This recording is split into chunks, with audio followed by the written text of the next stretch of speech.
महाराष्ट्र केसरी 2025 नंतर त्यात राजकारणी रंग चढताना आपण बघितला, जो तो त्याच्या पक्षाकडून आमचं बरोबर सांगण्यात व्यस्त आहे।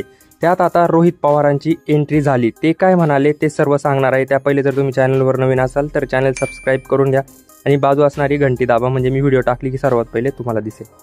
अहिल्यानगरमध्ये जी कुस्ती झाली, ज्यांनी त्या कुस्तीचं आयोजन केले ती महाराष्ट्र कुस्ती संघटना आहे आणि आत्ताच मागच्या 3 वर्षा पहिले ती संघटना स्थापन झाली आहे। आणि दुसरी संघटना आहे, तिचं नाव आहे महाराष्ट्र कुस्तीगीर परिषद। ती 70-80 वर्ष झाले या कुस्ती क्षेत्रात काम करत आली आहे आणि महाराष्ट्र केसरी ते आयोजित करता। पण अहिल्यानगर येथे जी कुस्ती ठेवली होती ती पैलवानासाठी की नेत्यांसाठी हेच कळत नव्हते, कारण जिथे मॅट ठेवली होती तिथं आसपास तज्ज्ञ, पंचकमी आणि भरमसाठ नेते बोलवून ठेवले होते, असेही रोहित पवार म्हणाले।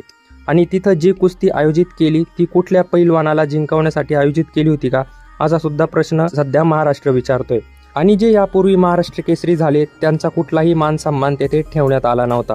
अशा अनेक चुकीच्या पद्धती घडल्या आणि काही नियम तर असे बदलले ज्याला काही अर्थ नाही। एवढं सर्व घडून जो अन्याय झाला पैलवानांवर ते सर्व बघता हे योग्य वाटत नाही, असे रोहित पवार असे म्हणाले।